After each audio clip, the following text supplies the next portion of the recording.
nagmamadaling magpakasal, nakalimutan mong mamahikan.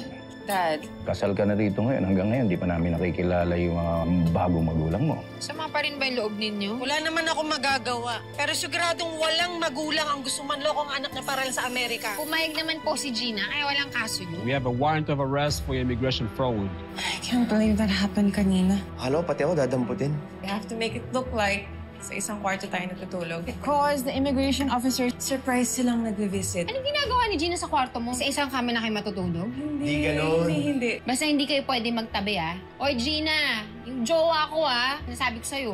Di mo ba napansin how Gina stares at Gerald? Para akala mo matagal nang may gusto si Gina? And then finally, she marries the man of her dreams. What if she married the man of her nightmare? Huwag na ako sinasabi ko sa'yo, Han, ha? Pag nasaktan si Gina, ako mismo magpapadeport sa multong yun. Ang plano namin, ipipetition niya ako sa Amerika at doon kami magpapayaman. Doon kami bubuo ng pamilya. Naku, masyado ka namang kampante. Paano kung mag-break kayo? How many girlfriends did you have before you got married? Just one. You know what? I don't think na-convince natin yung immigration officer natin. Bawi na lang tayo sa next interview. Sa home visit na. I think kailangan lang natin mas kilalanin ng isa't isa. Hindi tayo pwedeng pumalpak. Ang dami niya ng sakripisyo ni Betsy. Hindi ka pwedeng ma-deter. Baka we can offer him a job. Tulungan na natin itong ating son-in-law. Maraming salamat po.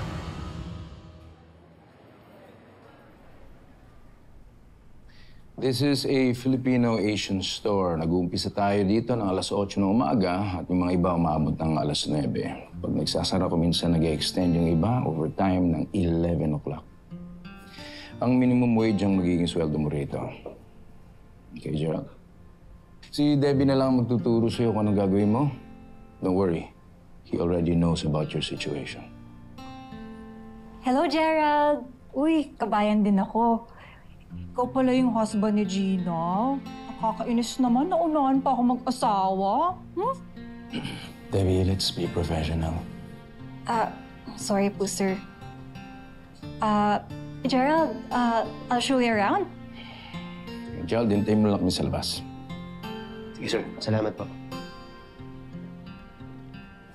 Debbie, I want to tell you something. Don't make it easy for that guy. Kung meron siyang kapalpakan, sabihin mo kaagad sa akin. Bakit po, sir? Importante malaman ko yan. Diskumpiyado ako sa taong yan. Hindi siya makatingin ng diretso pag kinakausap mo. There's something about him. Sige, noted po, sir. Sige, salamat. Sige po.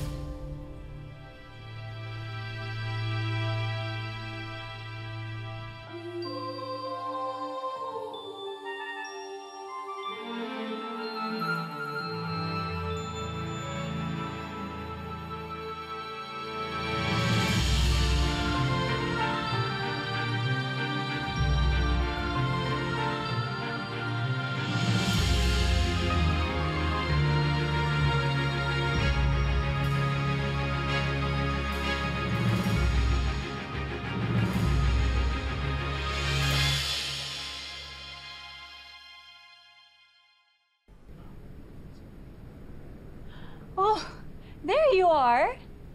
Gerald, this is Matthew. He's also assigned in the supply room with Kuya Fernan. Uy, kabayan! Kamusta ka? Okay naman, okay naman. Kuya Fernan, asawa ko ni Gina itong si Gerald, ha? Kaya umayos ka. Bahala dyan kay Gerald. Sige, maiwan ko lang muna kayo saglit, ha? Alright. Hey, Matthew. You're single, right? Yes. Wanna earn some money? Of course. Okay, listen. I know someone in the Philippines who's willing to pay American guys like you. Oh? Yeah, she just wants a green card and she wants to stay here for good. You cool with that? Of course. Yeah. Matt. Excuse me. Sorry, Matt. Fernan, bawal na bawal ang sham marriage. Alam mo yun, di ba? Dahil sa pera, ilalagay mo sa alangan ng kapwa katrabaho natin at yung mga Pinoy na maaring dalhin nito. Eh, sir, may nagpapatulong lang ho. Tsaka, marami naman hong gumagawa nung dito, di ba? Eh, yun na nga. Kahit na maraming gumagawa, hindi natin dapat ginagawa yung mga laban sa gobyerno kung gusto natin magkaroon ng green card and eventually maging citizen. Bawal talaga. Iwasan natin yan. Sorry natin.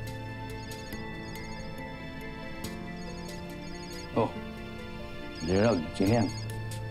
Tawag ka. Sorry po, sir, ah. Sagutin ko lang po. Oh, sige.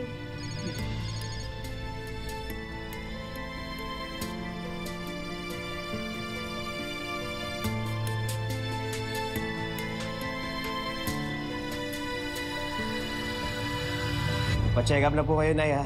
Nagpadala na kay Betsy ng pera. Kunin nyo na lang po. Nak, baka mas kailangan mo yung pera. Wala ka pang trabaho dyan. Pinasok po ako ng pera si Gina sa supermarket. Hindi ba sobra na yan? Bibigyan ka pa nila ng trabaho. Loko mo na nga sila eh. Nay, alam ko hindi mo gusto yung sitwasyon ko kay Gina. Pero Hindi talaga, Gerald. Aba, nakakaawa si Gina, pati yung mga magulang niya. At hindi kita tinuruang manggamit ng ibang tao. Nay, natatapos din po ito. Pag nakuha ko na yung green card ko, bubulong na yung application ko for US citizenship. May pag-divorce na po kay Gina. Pero sa ngayon, kailangan ko siya. Siya magiging tuloy ka dito sa Amerika. Anak, kinakabahan ako para sa'yo. Eh, paano kung mahuli ka? Ano, makukulong ka? Eh, wala kang kakilala dyan. Walang magliligtas sa'yo. Hindi mangyayari yun, Nay. Hindi po ako mahuli.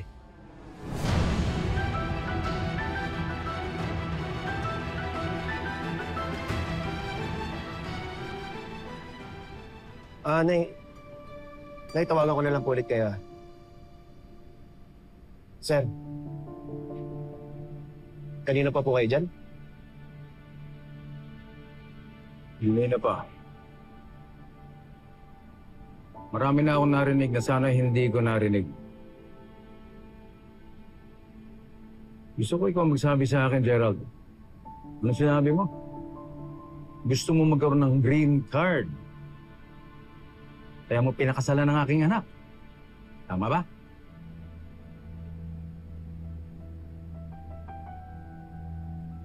Ano, magpapalusot ka pa. I'm not stupid. Sir, Sira ulo to. mag-explain po ako. Sir, Sira ulo to. So, lokohin mo pa yan ako, ha?